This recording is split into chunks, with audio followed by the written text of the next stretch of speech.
Welcome back to the Stretch the Floor podcast. I'm Matthew here, as always, with Venushan, and are we have another game seven tonight. Yeah. The what did we both pick Heat and seven for the series, or I Yeah, don't we we both both picked think Heat yeah. Well, seven.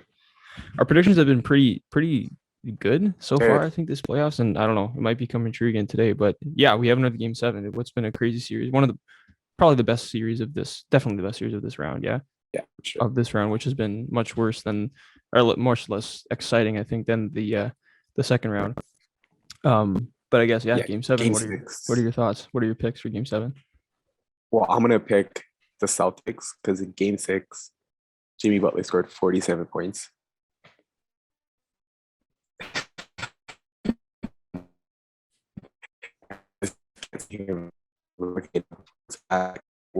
Points. He was for what 37, and it's over as much further. Him scoring 47 was needed. Not happening again.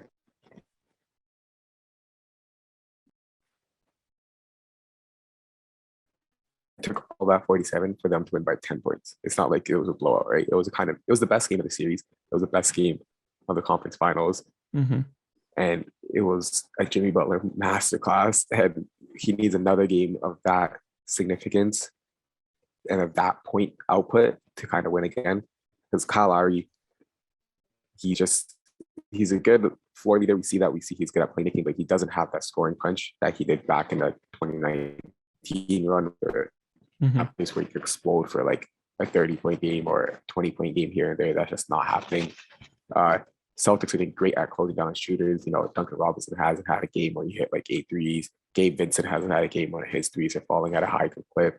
Bam Adebayo had one amazing game, but other than that, he's been pretty like MIA this whole playoffs. So Mm-hmm. he's not someone you can consistently look at. So for them to win, you need a Jimmy Butler 30-point game and a Bam like 20-point game, or you need a Jimmy Butler 40-point game and a Bam could be bad. And the reason for that is Tyler Hero just can't play. And that was kind of like their second or third scorer who was consistently getting the 20 points or in that realm.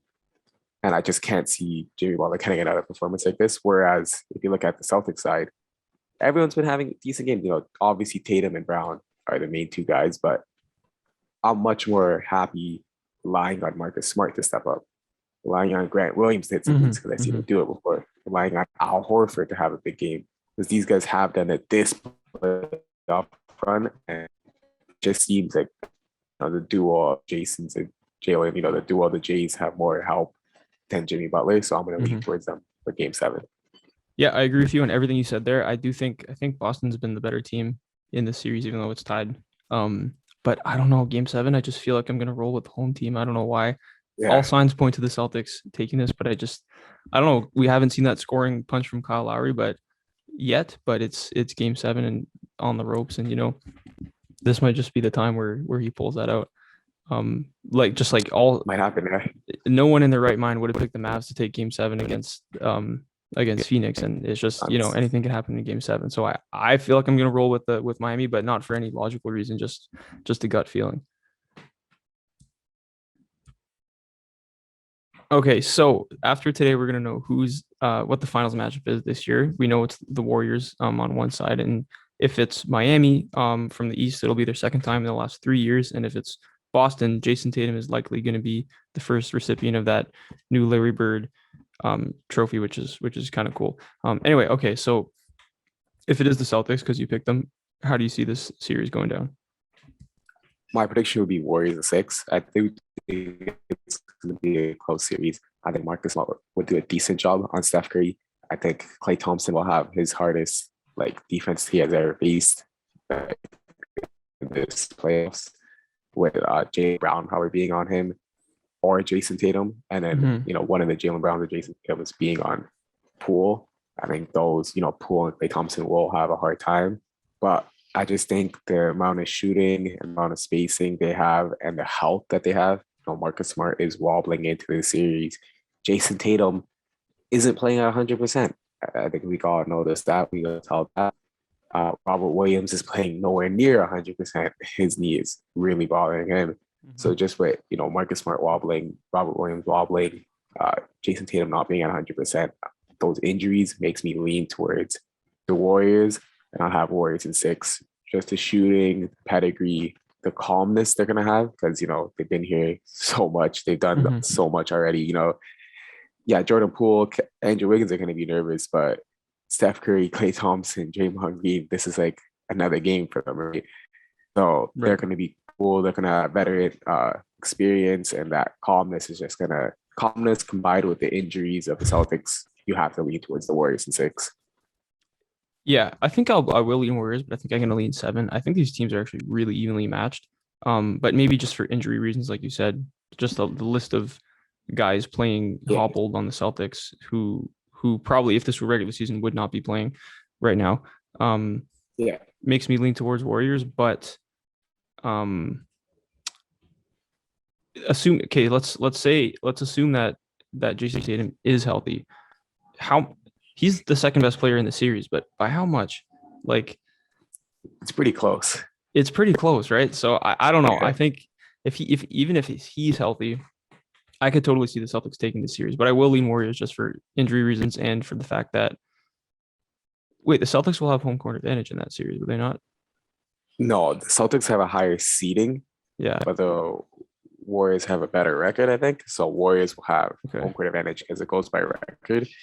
So that means if a game 7 gets played, it's going to be in the Warrior home. They're gonna be calm. They're gonna be relaxed. Yeah. So like with the injuries combined with the leadership, because we just know like we could see with the Suns, we could see Mm-hmm. how that little like ampness and how kind of got to them and they're celebrating that conference finals like a championship and stuff like that, right? Mm-hmm. So I think calm presence of the big three, Steph, Clay, Yeah. and Draymond kind of help and the one thing that I'm excited about is if this Warriors team wins, I can't wait for all that KD slander to come out this offseason because Yeah. that's what I'm most excited for because they won one before him and they won Mm-hmm. one after him and he hasn't won one without them. Yeah. So I can't wait for that slander because Yeah. as a KD, I would say a KD hater myself. I can't wait to see it happen all over today. Yeah. And not only did they win one before him and after him, but they won one. This is the first year of the whole team being back together since he left, right? Yeah, So the first time they're ever back together without him, they win. So yeah, the slander, yeah, you're right. The slander crazy. will be at another level. Um, but yeah, I do. I don't know. Fully healthy Celtics. I might even lean Celtics if they're fully healthy.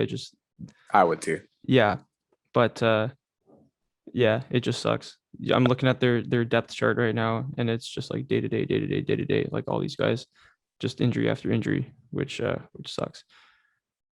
But let's go to the Yeah. let's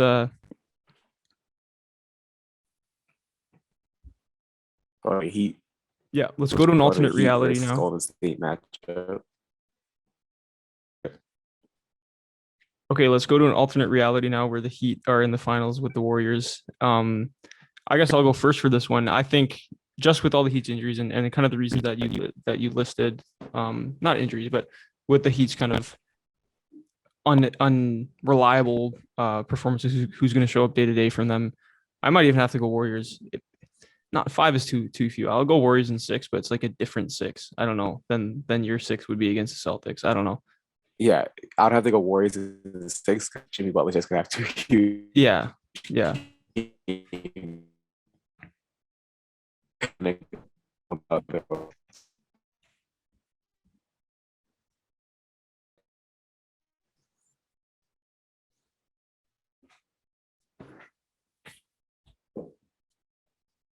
Too weak for the Warriors caliber.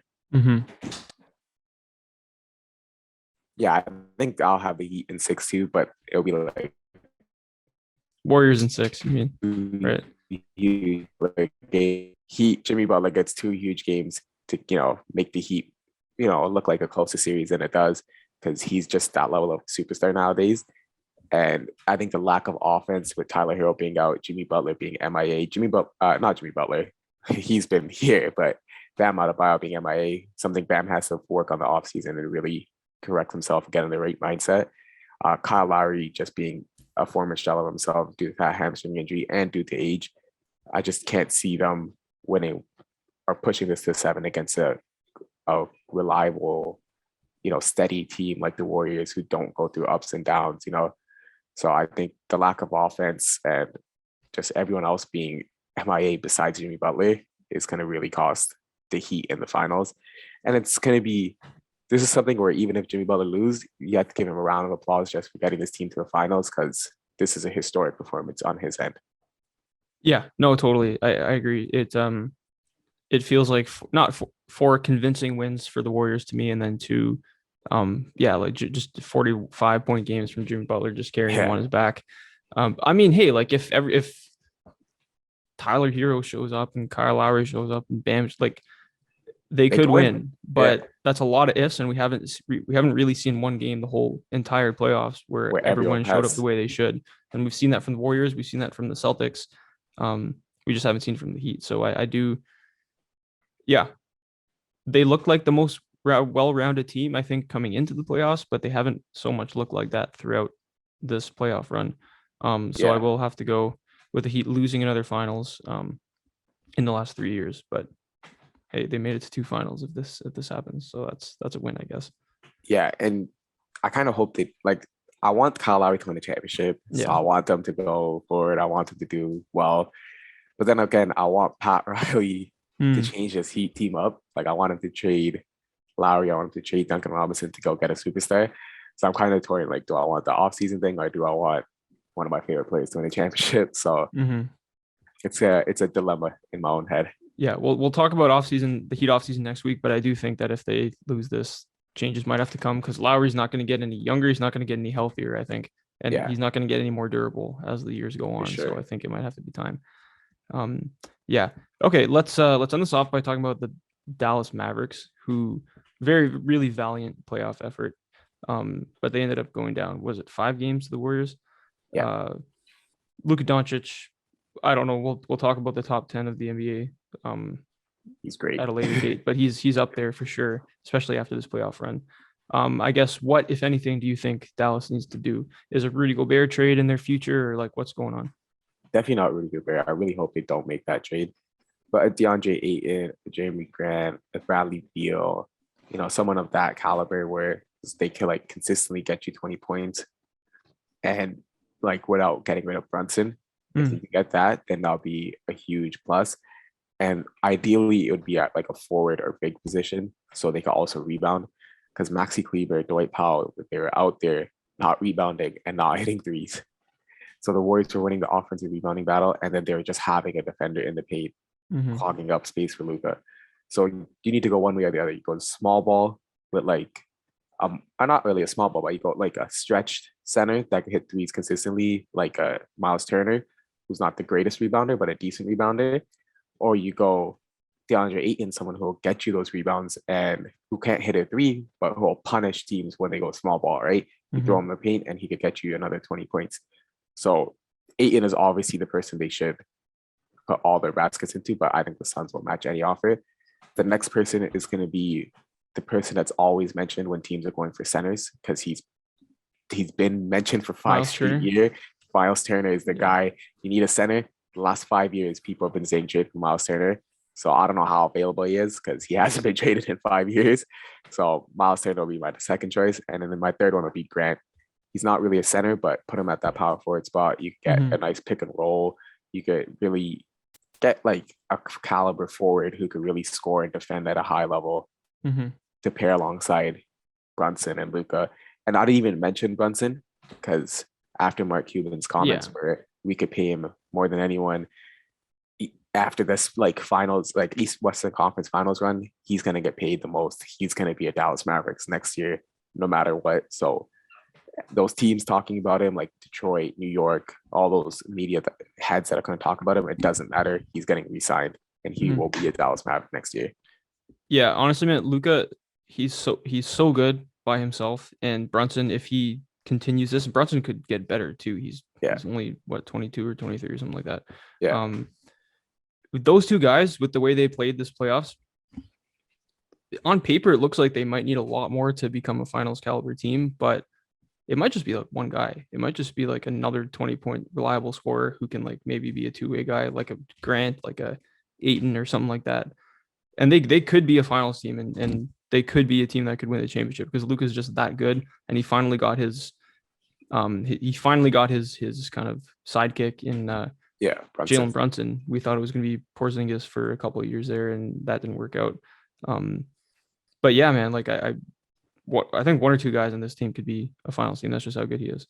Yeah, and it sucks because like a Nick Porzingis is like the perfect person. Yeah. To put on his team, right? A big that can shoot, grab rebounds, be your anchor for your defense, and be mobile enough to switch here and there. Mm-hmm. That's exactly what you need, and be a 20-point scorer. Yeah. That was Nick Porzingis. And it sucks that you just can't do that anymore. And it sucks that the injuries robbed him of all that, but is what it is. The Mavericks front office made the right trade at the time, but the injuries were greater than they expected, greater than what we expected, because we came on this podcast and we said that was the trade that was going to change the face of the league. Mm-hmm. But man, us and the Mavs front office were wrong. Yeah. I mean, I don't blame them for gambling on that because I mean, we knew his injury concerns were definitely real, but if that had worked out, that would have been a scary duo, and it wasn't. Hey, but they got some pretty good stuff. They got some pretty good Spencer Dinwiddie production for that trade, I guess. But yeah, and what's his contract situation? He's still there, right? Next year. Yeah, right? yeah, he's there for 2 more years at like 19 mil a year. Yeah, yeah. So if it's okay, so Miles Turner would have to be a trade. Obviously, if they were to target Miles Turner, what do you think would be his salary is what, like 15 million? No, like 18. So it'll be the Bertans contract, and you just have to attach a bunch of picks. Yeah. Or it'll be like a Maxi Kleber contract, and you attach a little bit less picks, but you still have to attach picks. It's basically they're gonna attach a role player and then a bunch of picks. That's how they're gonna get the trade done. And they could even look at like a bigger trade if they combine like Tim Hardaway Jr.'s and Davis Bertans contract, but those are 2 bad contracts, so you have to attach like all your picks and pick swaps and everything. So I don't see it like that happening. I see more of a Grant Turner trade happening. Yeah, I can see that, but I do think they will make one move. You can't run this back. You can't run it back, even though they would make the playoffs and they would probably win a series in the playoffs again. Yeah, I just feel like man.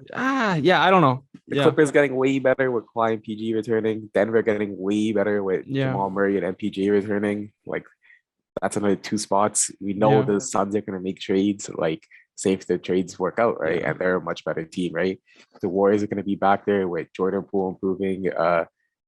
Timberwolves are gonna be better. Timberwolves are gonna be better with Anthony Edwards improving. Yeah. Jazz are probably falling out of that picture, I think.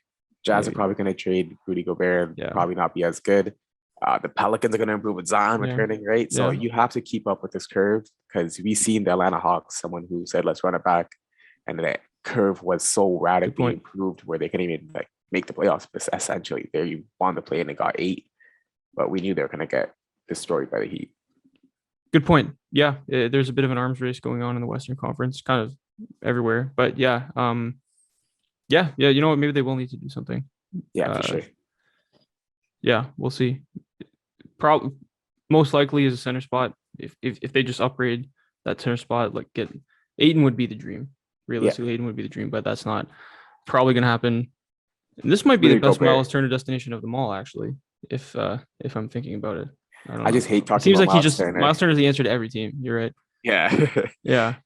So we don't know what his trade value is because every team's probably offering 1 pick, but no team wants to offer 2 or 3. Yeah. We'll see, I guess. Yeah. Yeah. Okay.